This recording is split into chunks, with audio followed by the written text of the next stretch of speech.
And we're back. Did you miss us? My name's Tom Storey. And I'm Cam Wolfrey, and the holiday season is almost here. We hope you're excited because we're starting to get into the spirit. We certainly are. Now, as per usual, there's a ton to talk about in the Toronto real estate market, so let's jump right in.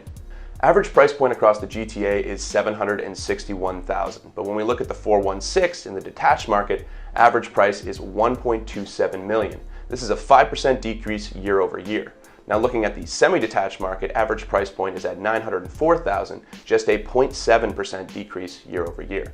Now, we love talking about months of inventory, so in the detached market, we're looking at 2.4 months of inventory, and in the semi-detached market, we're looking at 1.4 months of inventory.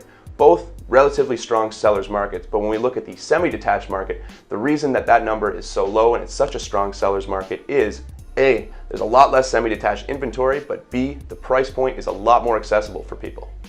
Now let's take a look at the condos and the townhouses, because what's been happening in that segment of the market has been completely different from what's been happening in the semis and the detached segment. So for your average condo sale price in the 416 of Toronto was $555,000. That's a 17% increase year over year. When we look at the months of inventory for condos, it's down to 1.4 months of inventory. That's what we would call an extreme seller's market. What we've been noticing in the market right now is a lot of the entry-level condos, $400,000 to $500,000 range, are still getting 5 to 10 offers on them. It's very, very competitive. And in the townhouse market, the average price is $760,000 with a 12% year over year increase. And when you look at the months of inventory for the townhouse segment of the market, we're at 1.8. So again, still an extreme seller's market.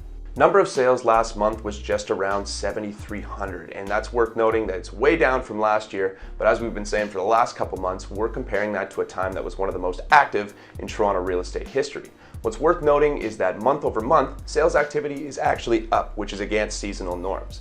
Now, looking forward for the rest of 2017, we expect there to be a flurry of activity before the holiday season fully kicks in, and this is because the new OFC mortgage regulations are going to spur a lot of activity with people trying to get their purchases in before the new rules come into effect.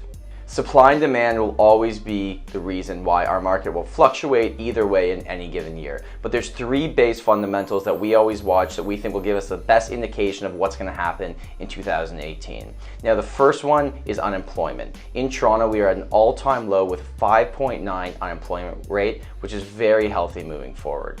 Number two is immigration. There's going to be 300,000 new immigrants coming into Canada, and these people are moving to the urban centers like Toronto, like Vancouver, which is going to cause more demand for housing. And number three is interest rates. Now, even though we've seen a slight bump in the interest rates in the past 6 months, if you look at a historical graph, they are still extremely, extremely low based on what they were. Just ask your parents 15, 20 years ago. So moving forward in 2018, we're expecting an extremely healthy market in Toronto. Thank you so much for watching this edition of the Storey Report. We hope everybody out there has a safe and happy holiday season.